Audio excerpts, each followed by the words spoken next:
Sige, tuloy.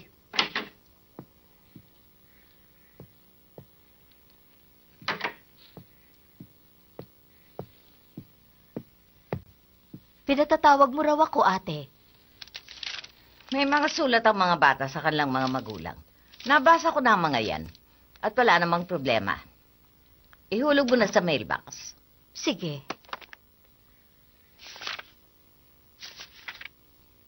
Ay, ate.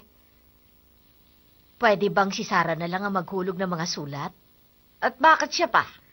Kasi lalabas siya sa kanyang karwahe mamayang reses para hindi na masayang ang pagod ko. Amelia, Ate, gusto niyang magkaroon ng higit na pribilehyo at nahahalata ko yatang kinukonsinti mo ang batang bagong dating. hindi ate, hindi ho. Kung sa bagay, hindi naman masama. Isa siyang importanteng mag-aaral.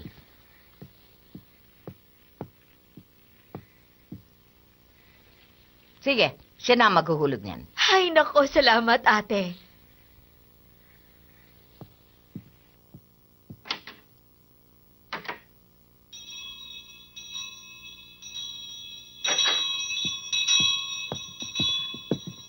Magtutur kami sa Europe sa bakasyon. Talaga? Ang swerte mo naman. Oo Ate. naman, ano? Iba na Talaga? syempre ang kasinyaman nila. Oo nga. Mama Sarah! Miss Sarah? Po? May ipahuhulog sana akong mga sulat paglabas mo. Abala kasi ako pero alam na yan ni Miss Minchin. Opo, Miss Amelia. Miss Amelia, sasama po ako kay Mama Sarah. Sige na. Lottie, Miss Amelia, pwede ko po ba siyang isama? Pero, hindi kaya mag-alboroto ang batang yan. Pero sige, ako na lang magsasabi sa direktora. Yippee! Wow! Miss Sarah, mahihingin pa sana ako sa iyong pabor. Po?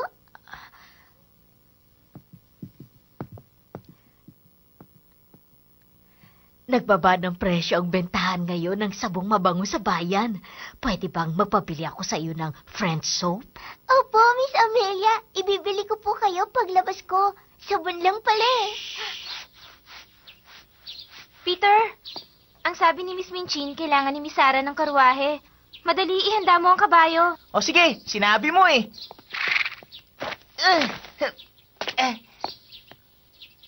O jump, mamamasyal daw tayo.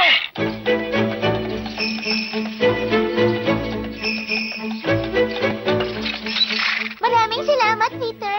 Sige, Lottie, sakay na.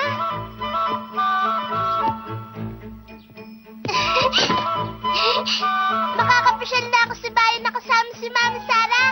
Sarap! Wow!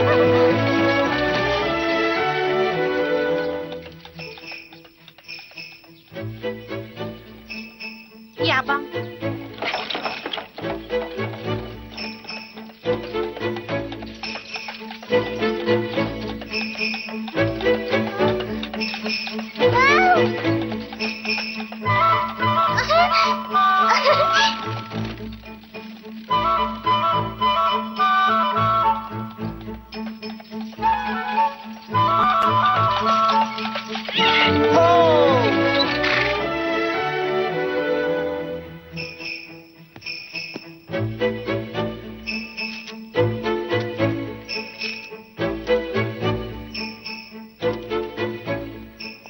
Peter, bibili ako ng sabon. Akong bahala, Miss Sarah. Alam ko kung saan bumibili ng lahat ng klase ng sabon. Yeah!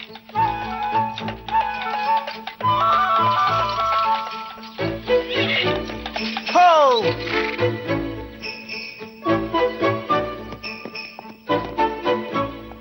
Salamat, Peter. Salamat, Peter. Walang anuman. Halika na, Lottie.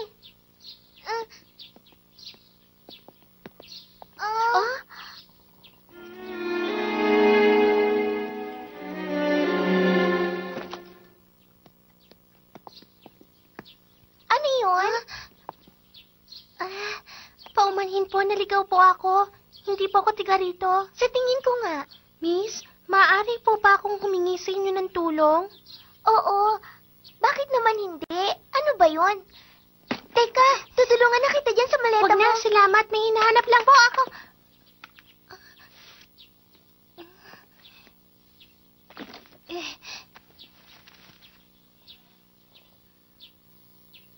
Nakasulat po sa papel na ito ang address na dapat kong puntahan. HD encode by Carlolo 16. Ah, dito ito. Dito ang tamang address. Talaga? Nandito na po pala ako. Hindi ko alam.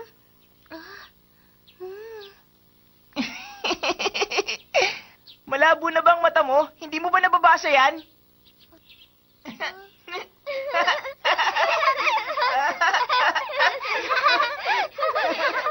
Kasi hindi ko po talaga alam bumasa. Kanina pa nga ako pabalik-balik. Basta, ang sabi lang sa akin, makipagkita ako sa nagpapalakad dito. Si Miss Minchin yun. Halika, puntahan natin. Pwede? Halika na. Tuloy ka. Salamat.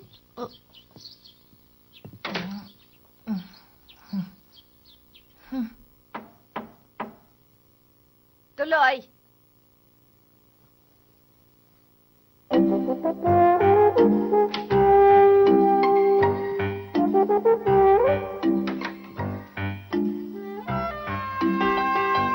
Halika. Meron po naghahanap sa inyo. Maraming salamat, Sarah.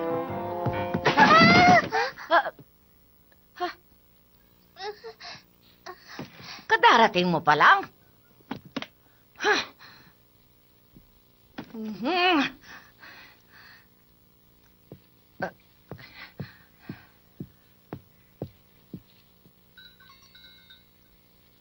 Amelia! Amelia!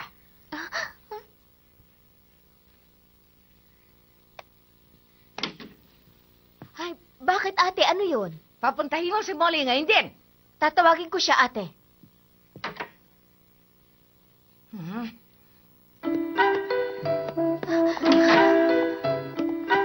Dali.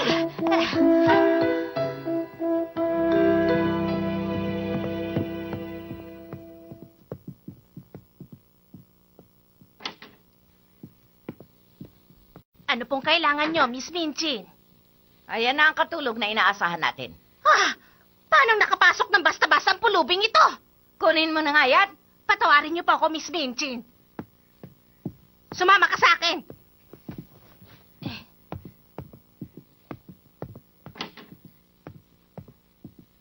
Huwag kang babagal-bagal.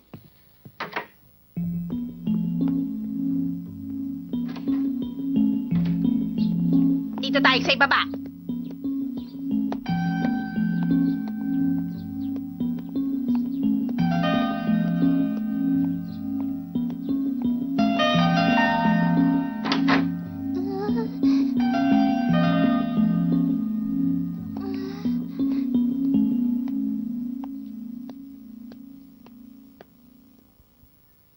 Miss Sarah, eksklusibo ang para lang ito para sa mataas na lipunan. Huwag kang nakikipag-usap kung kanin-kanino lamang. Tandaan mo yan.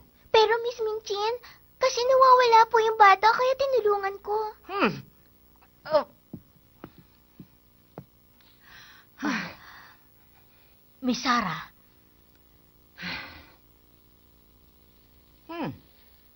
Ano yung hawak mo? Akin na, tignan ko. Ay,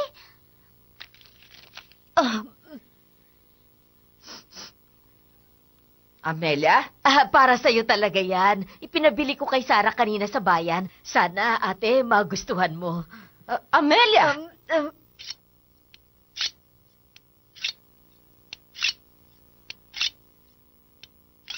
si Mr. James ang kusinero dito. Magbigay galang ka. Magandang araw po, Mr. James. Saan ka ba galing na bata ka?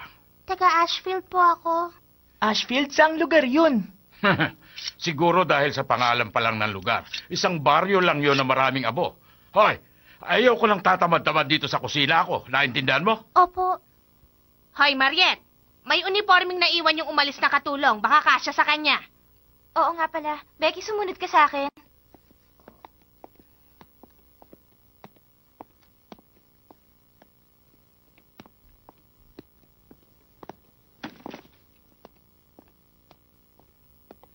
Ay, salamat. Mababawasan na ang trabaho ko dito. Sana masipag siya at hindi mareklamo.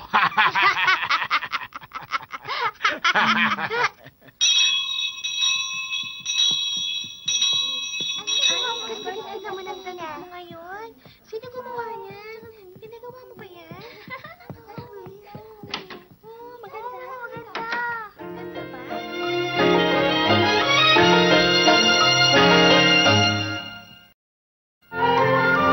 Pack Boy Anime. Wow, Mariet! Alam mo ba, ngayon lang ako nakapagsuot ng medyo bagong damit. Pero tingin ko, malaki sa'yo. Aayusin ko para magkasya. Sige, salamat, Mariet. Aba, nandito ka pa rin palang bata ka. Pagbibihis ka lang para kang senyorita. Bumaba ka na nga doon. Opo. May naghihintay sa'yong trabaho, nagtatago ka rito. Kumuha ka ng mga uling sa bodega at dalhin mo doon sa itaas. Opo. Magpapala ka ng uling sa silong. Ilalagay mo yun sa balde at iaakyat mo sa hagdan. Huwag kang magkakalat ng kahit ano doon. Sige na, baka mapagalitan ka pa. Salamat, ha.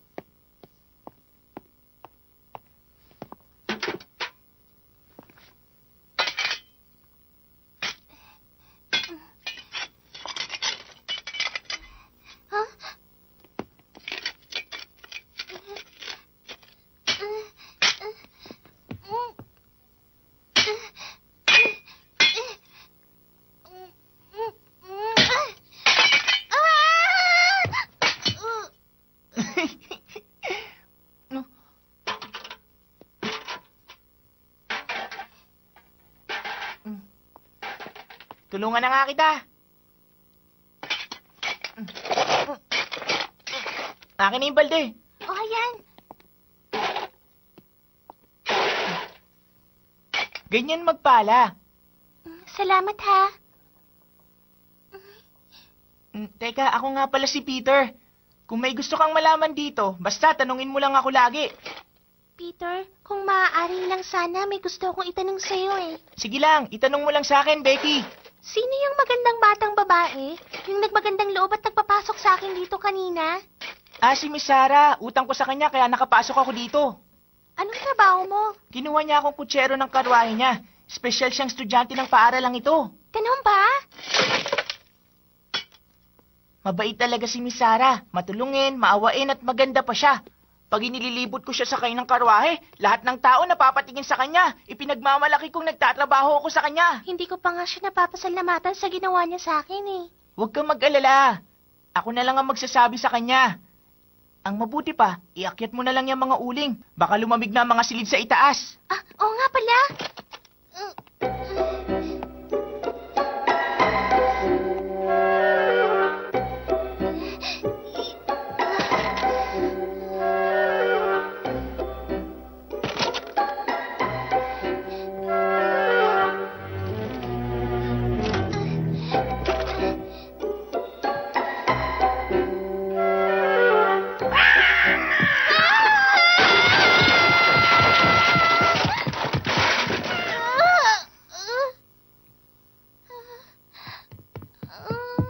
Nako! Ano ba yung katangahang ginawa mo? Hindi ka nag-iingat. Dali, linisin mo yung kalat mong yan. Opo.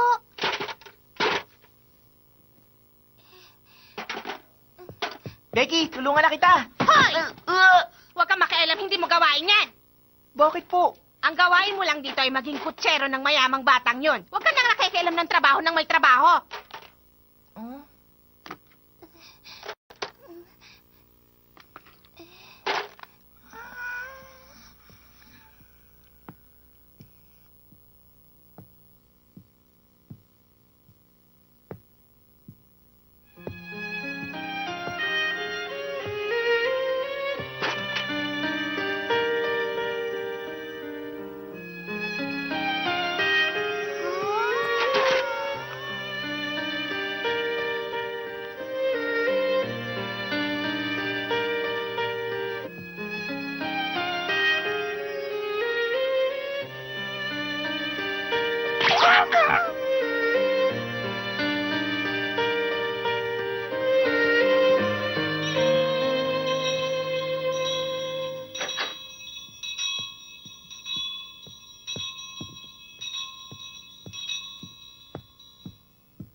Sinong bagong katulong kami probinsya? Mama Sarah, kwento mo ulit kami tungkol kay Cinderella. O sige, doon na tayo sa namatay ang ina ni Cinderella. Pagkatapos dumating ang kanyang madrasa, may kasamang 2 anak na babae. Opo. Ano nga ba?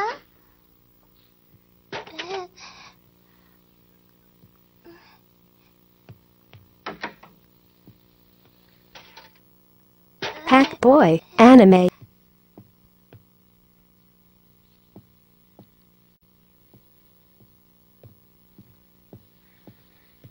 Mama Sarah, tapos ano nangyari? Oo nga pala. Pinapalitan ng madrasa ni Cinderella ang damit niya at pinagsuot siya ng lumang damit. Ang ipinagamit lamang sa kanya ay bakya. Hindi na siya pinatulog sa kanyang kama. Pinalipat siya sa tabi na lamang ng lutuan. Kaya laging puno ng abong buhok at katawan ni Cinderella. Ang ibig sabihin ng Cinder sa kanilang bansa ay abo.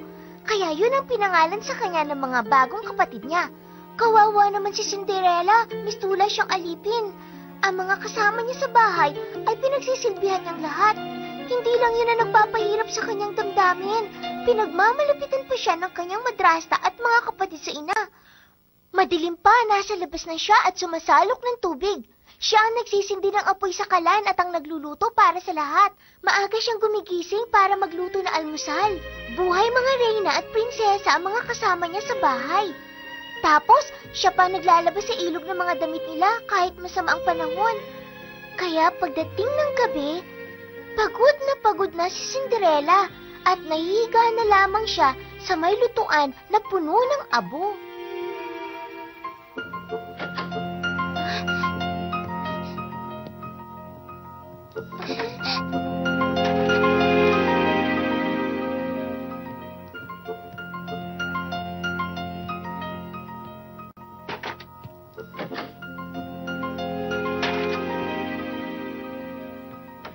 Alam mo bang nakikinig ang katulong na yun sa kwento mo? Akala mo estudyante? Oo, alam ko. Kaya nga medyo nilakasan ko para marinig niya. Ano ka ba naman, Sarah? Nakikisalamuha ka sa walang kwentang tao. Hindi ko alam kung paano ka pinalaki ng mami mo. Pero ang mami ko, hindi ako papayagang gumawa ng ginagawa mo. Palagay ko, hindi naman magagalit ang mami ko sa akin, Lavinia. Gugustuhin pa nga niyang ginagawa ko eh. Nagkukwento lang naman ako. Hay, nako. Hindi ba wala ang mami mo? Alam namin yon. Paano mo masasabing magugustuhan niya? Nagugustuhan niya ng mami ni Mama Sarah. Nasa langit siya gaya ng mami ko. Binabantayan kami ng mga mami namin nasa langit. Buti nga sila nasa langit na. Ewan ko na sa mga mami niyo. Nako, Sarah. Pinulat mong isipan ng mga inosenteng bata. Pati yung tungkol sa langit, ginawa mong fairy tale. Pag nalaman to ni Miss Minchin, lagot ka sa kanya dahil isusumbong kita. Mali ang pagkakaintindi mo. Meron nga akong binanggit tungkol sa langit, pero hindi ko yan pinalalabas na fairy tale lang. Halina kayo, Lottie. Ermengarde. Opo, Mama Sarah. Magkwento ka ba?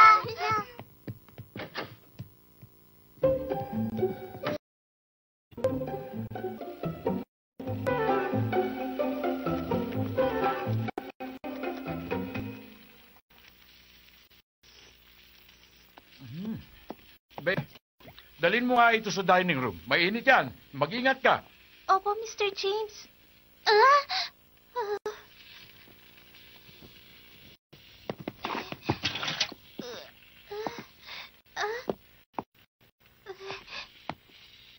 Ama naming nasa langit, maraming salamat po sa mga biyayang ibinibigay niyo sa amin sa araw-araw. Nagdarasal po kami sa inyo at humingi ng bendisyon sa mga nakahain sa aming harapan. Huwag po ninyo...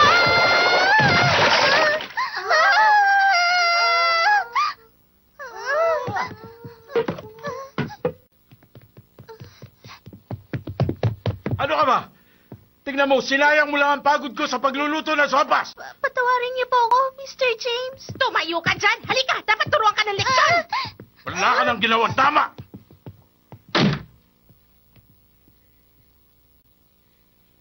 Miss Minchin? Ha?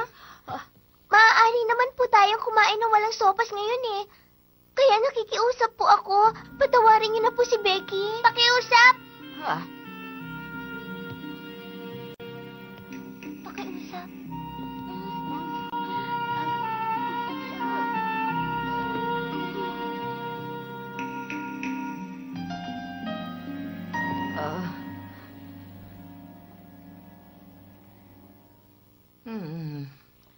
Patatawarin ko siya ngayon.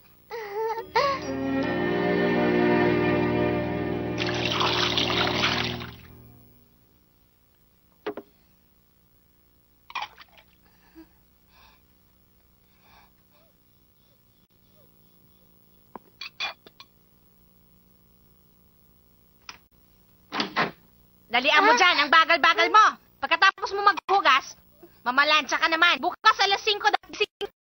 Opo.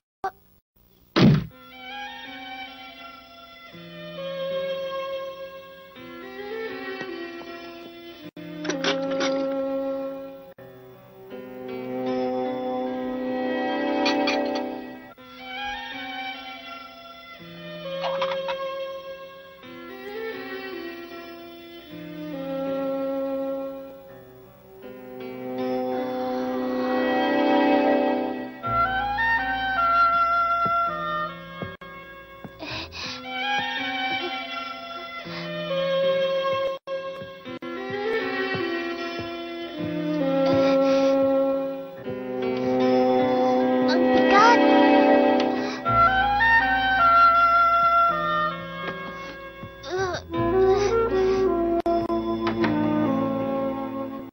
Kawawa naman.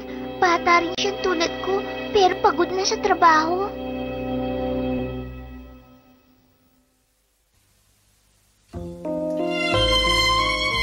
ラビニアに代わり、私が代表生徒に選ばれました。